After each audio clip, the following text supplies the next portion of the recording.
Hello everyone. I wanted to come live today and do some chatting about soul loss, shamanism. We can answer some questions if you have them. So happy Sunday if you are watching this live or shortly after I've uploaded it. Hello if you're watching on the replays as well.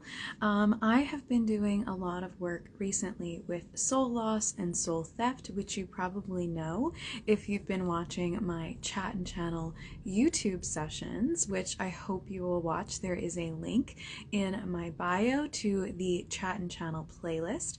There is a new chat and channel session going live this Wednesday and every Wednesday, at least for the so far foreseeable future. We've been uploading those pretty regularly there, or I have been in the habit of saying we a lot because I work with so many spirits. So if you ever hear that, it is just me who does everything physical, but I am in that habit of saying we because of spirit. But recently I have been working with a lot of soul loss material and a lot of soul retrieval. In the recent chat and channel sessions, we went into some parts of soul loss, in a couple of them, especially about soul loss having to do with narcissism and narcissists. So you can catch up in the playlist, which is linked in my bio, or you can search YouTube for #chat and channel, all spelled out, and you should find my 𝑓𝇳𓋹��� YouTube channel, and you can catch up there. The most recent chat and channel was about the shadow side of hope, and previous to that is another one I'm really proud of about the gateway emotions of anger and sadness.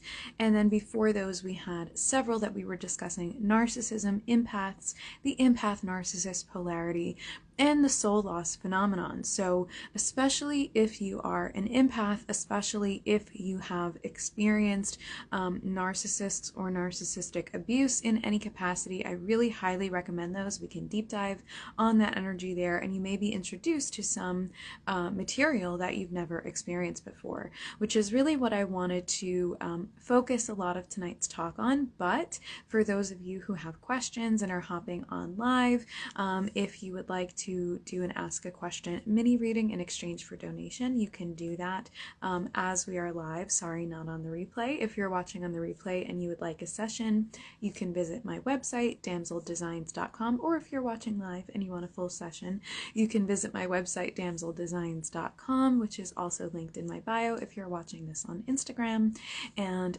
check out quantum and Akashic Records readings and sessions. Sorry, I think I paused. But you can also check out the link there for quantum energy healing consults to contact me about those. If anything that we're talking about today really spurs you in terms of soul loss and you are interested in working that energy with me, I do that through the quantum energy healing containers and the consciousness coaching containers, because what we do when you've experienced soul loss is we do soul retrieval, and I just did some more soul retrievals this weekend.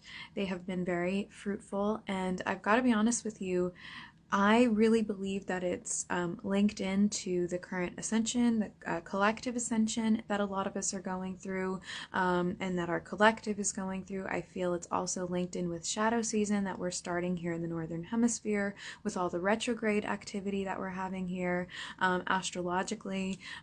Because of all these spurs, all of these catalysts, I really feel that a lot of people are being called back to retrieve these lost parts of their soul. So anyway, now that you have the plugs and everything on where to go, if you're watching this on the replay,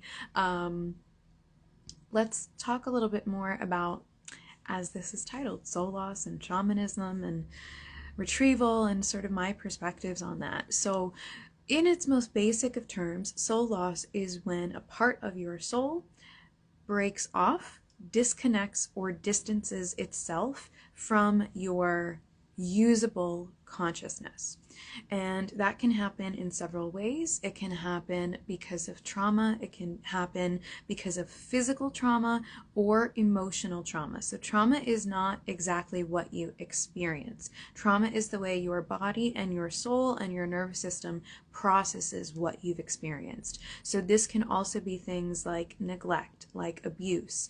Even if these people did not physically abuse you, if you went through a shocking, immediate period or a long-term period of abuse or difficulty, or even things like periods of depression, you can have gone through something that might have caused you to lose, for lack of a better term, part of your soul. Really, you can never lose it. You are an infinite soul. You are an infinite being.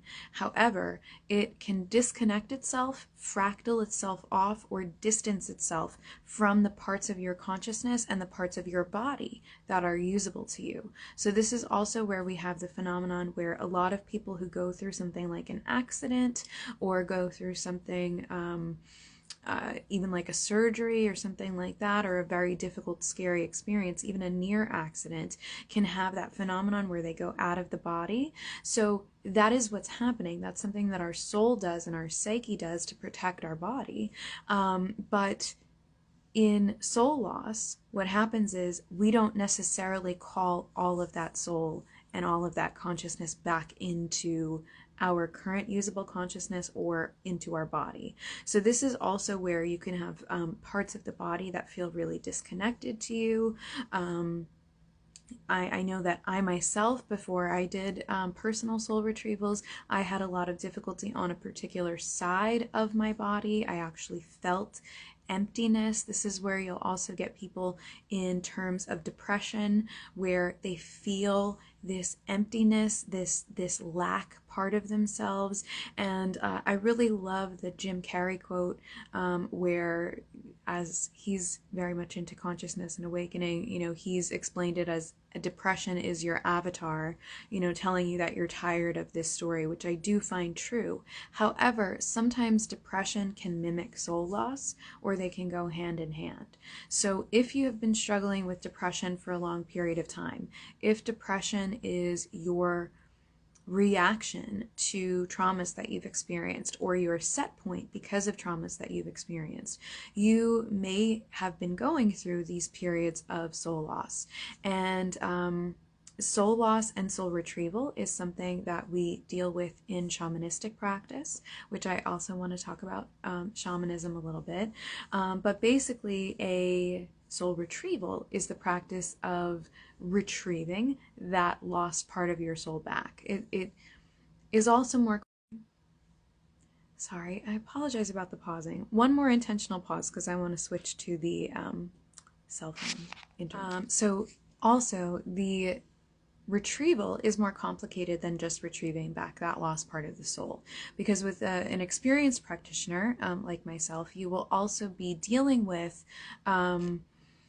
preparing the body to receive back, or the consciousness to receive back, those lost parts of the soul, as well as dealing with the issue or the trauma, as much can be tolerated and is necessary, that caused the soul loss. And I find this particularly helpful for people with inner child trauma and childhood trauma, but also those who have been through narcissistic abuse of any kind, those who have been through any kind of trauma, those who have been through surgery, anyone who has, you know, been through these events and then just not felt themselves for a long period of time afterwards. That can be associated with soul loss. You know, you tried to protect yourself by disconnecting that part of your soul. And I want to be even careful when I'm talking about this, because I don't want people to attach to this and say that it's the reason for everything. And I don't want people to feel obligated to do this type of work. This is a very specialized field. This is a very specific type of work. This is a work that you should only do, explore, or look into if you are called. If you are led here, you know, trust that. But it's not necessarily always time to do soul retrieval. It's a very specialized field, as I was saying. It's not as simple as just calling the soul back.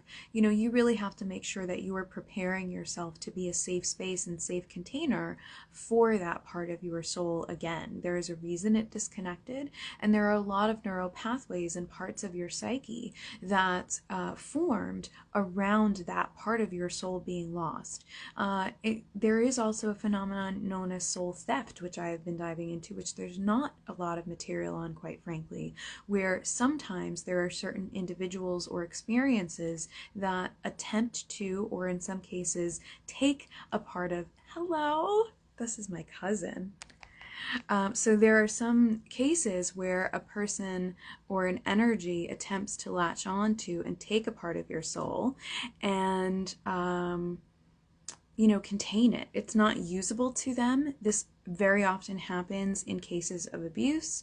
It's that part of the soul that they latch onto and remove from your usable energy field is not usable to them. However, it's sort of akin to a car that they keep in their driveway, like a trophy up on blocks. It's not usable to them, but they have it, they covet it.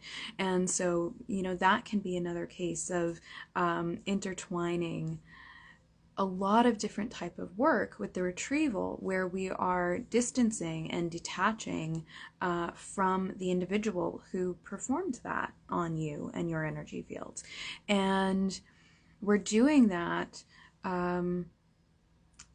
very cautiously. You know, I take that work very seriously. It's not something that I would recommend, not that you have to work with me. This is not to create pressure or pain points for you to work with me.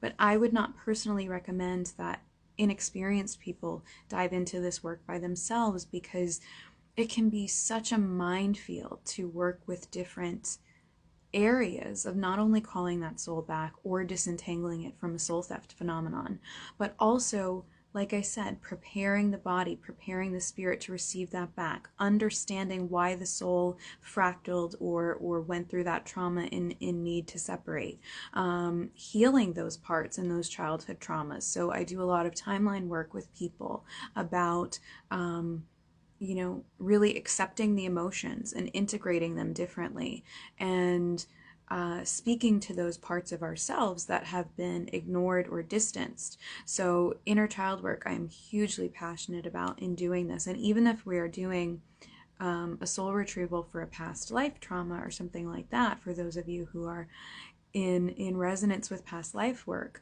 I always like to link it to inner child trauma or childhood trauma and wounds that happen in this childhood this time around, because I like to help people remember that they are more than their past lives, and that if that is a true past life experience, it will have mirrored itself somehow in your life this time around as well.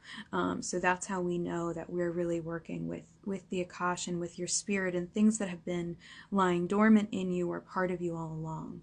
So with that very condensed explanation, I want to talk a little bit about shamanism, and because this is a shamanic practice, and I want to talk a little bit about how I am getting more comfortable identifying myself as a shamanic practitioner. This is not work that I do lightly. This is not work that I take lightly in any form. I think a lot of you know, if you follow me, that I have been at this for really my entire life and very, very dedicated to studying as many practices and traditions and techniques as possible. You know, that's something that I take very seriously and reverently. The reason I've been asked for years and years, you know, do I consider myself a shaman? And this came up again recently, and so I wanted to address it in a live and in a video, because I have not, up until this point, identified myself as a shaman publicly. I have identified myself as a quantum and 𝑓 energy healer, which I'm very proud of, and you know, have been through initiations, certainly for sure, with my experience and with spirit and the teams of light that have trained me and guided me in my studies. However, I have not, to this point in life, at the time of this recording, had the opportunity to study with an indigenous physical elder or practitioner to gain that title of shaman. And shamans do go through a very unique initiation process, and that word shaman has been very associated with indigenous tribes and indigenous practices and cultures. And so in my respect and reverence for indigenous brothers and sisters, I have not as yet used that term because I, quite frankly, really hated the way that it was being, for lack of a better word, whitewashed and homogenized and misused by just sort of anyone on the internet calling themselves a shaman, or people initiating others into shamanism because they read books. It's very valuable to educate yourself and read books. However, I was not comfortable with that practice. No shade to anyone who's done that. So now, at this point, and in all of my experience and, spirit really giving me the spurs as well, I'm more comfortable referring to myself as a shamanic practitioner, in addition to the many other labels and titles and things that, we use to help people understand who we and our gifts are. Because I do use a lot of shamanic practices and techniques, and I have been initiated by spirit. I've been through many vision quests and astral travels and astral initiations, and I have had indigenous spirits guiding me my entire life. I'm very committed to the study and practice, and also it was pointed out to me how shamans did not always have to be initiated. They were also born, and you can be born a shaman if you have this gift and these experiences and this ability to walk between the worlds, as they say. And that was a term that I have always used, walk between the worlds. Matter of fact, if you go to the link in my bio, read my stories and articles on Vocal, there is a story that I wrote based on some of my experiences, Wisdom of the Walker Women, and it's very shamanic, and it again is based on some of the experiences that I've had in spirituality and astral travels and stuff like that. So you may want to read that.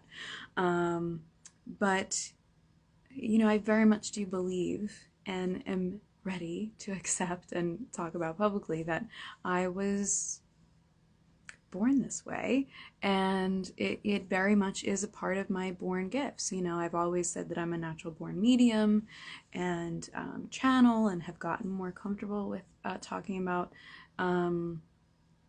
other labels and aspects, but I have always worked with the animal spirits, with the nature spirits, more and more over the past few years. As a lot of you see that I am constantly sharing spirit animal stuff and nature stuff.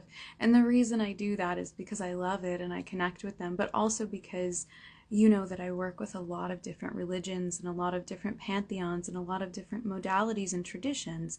However, the one thing that I've always found that can bridge all of them and can bridge all of us, no matter how spiritual we consider ourselves or each other, is that natural world, the animal world. And it's something that has always spoken to me, most especially since I've gone through my most heaviest periods of trauma clearance and trauma healing and PTSD and CPTSD healing and clearance. Without my connection with the nature spirits and the animal spirits, I would not have survived. I really don't think I would have. And so not only is it a serotonin boost and a grounding thing to experience that and share it, but it's something that I've really found vital, which is why I offer the spirit animal medicine mini readings at such a lower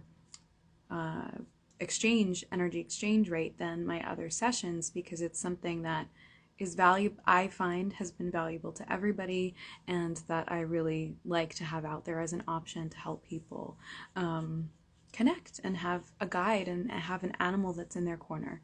So yes, all of that being said, to explain, not that I have to explain or anyone has to explain, but I have gotten the question before, and yeah, I wanted to elaborate on being a shamanic practitioner.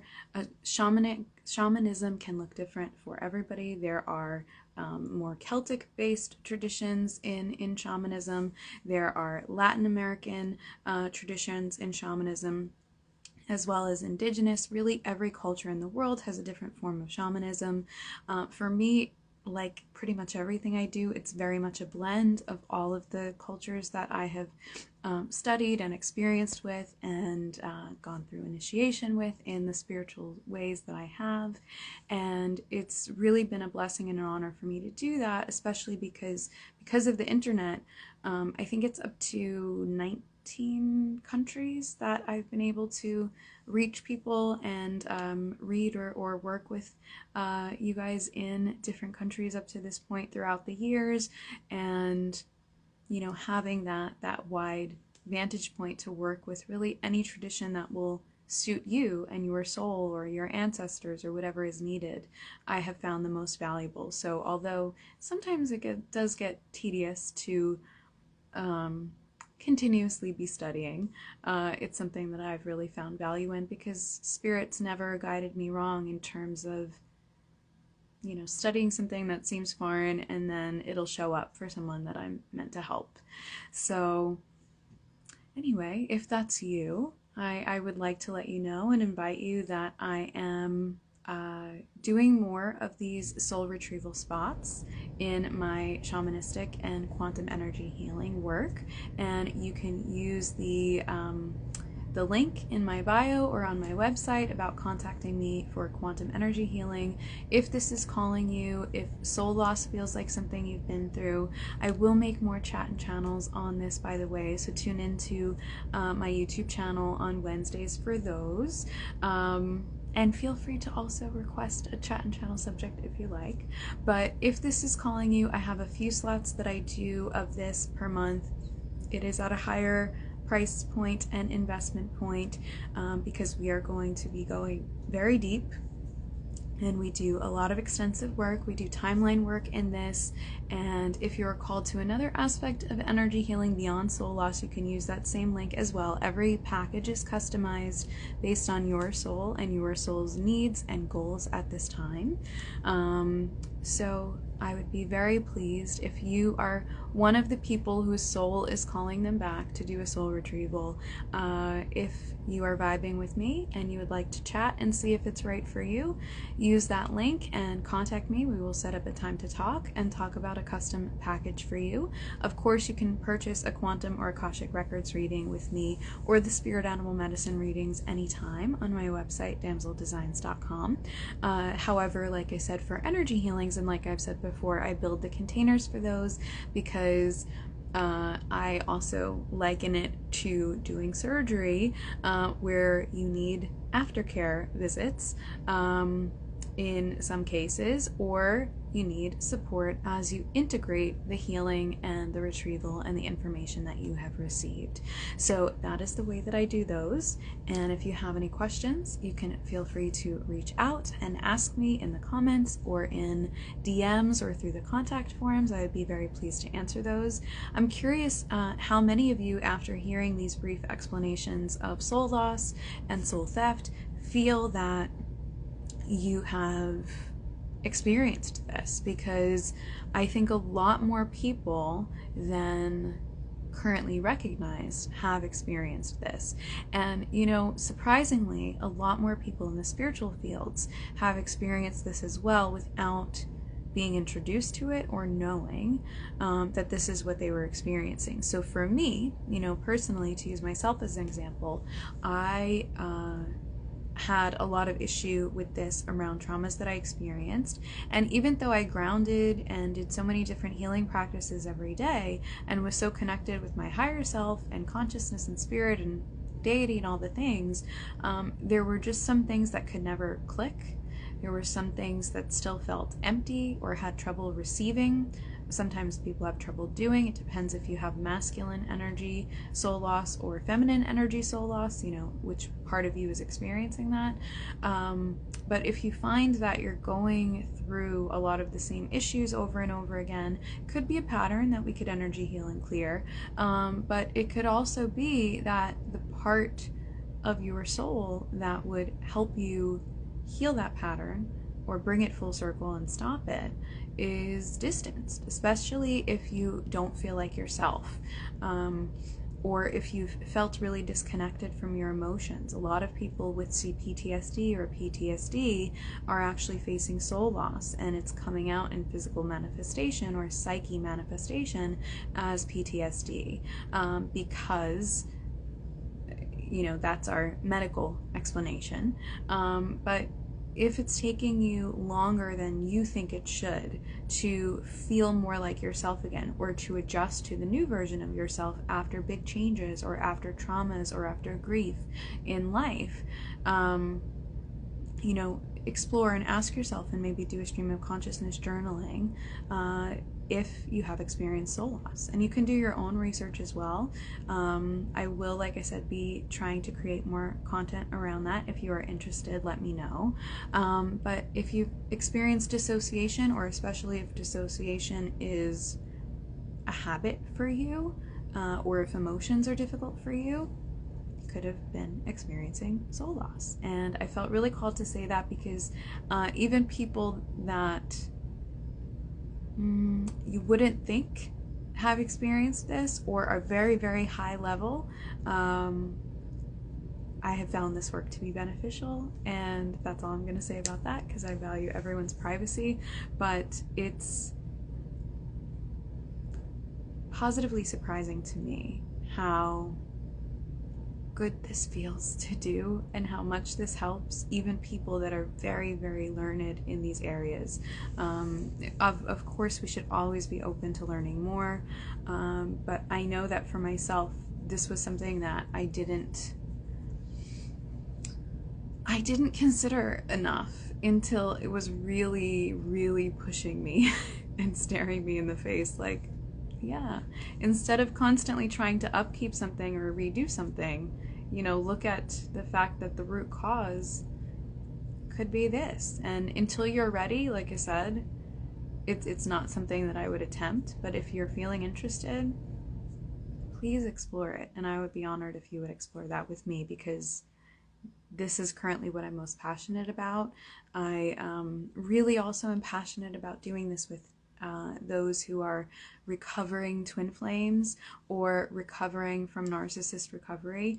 Those are really two big areas that I find it increasingly valuable. I mean, really, it's valuable for everyone, but those people who are recovering twin flames, and I know, I apologize, I haven't gotten the next wave of the twin flame template healing course up yet, but that honestly is because I've been exploring new ways of soul retrieval, because twin flames, I have found, have a lot of soul loss or soul theft connected with the twin flame experience. And so I've been working on and experimenting with some better ways to add to the next round of the twin flame template healing that would allow that to be done or understood better in the group atmosphere, since that's a group energy healing. But if you go to my website, if you were interested in that, you can click on the join waitlist feature, and I will have your name, and I'm working on it. But if you would like to work on it personally with me, that is a really valuable thing to do as well. So with that, I am going to close this video. I may hop on again live, but thank you so much for listening and chatting with me about soul loss and shamanism and identifying and all those things, and I hope to work with more of you soon. Be blessed with love, light, and light codes. Love, Danielle, #DAMCL at 𝑓𝑑𝑠EnlightenedEdits of DAMCLdesigns.com. Bye for now.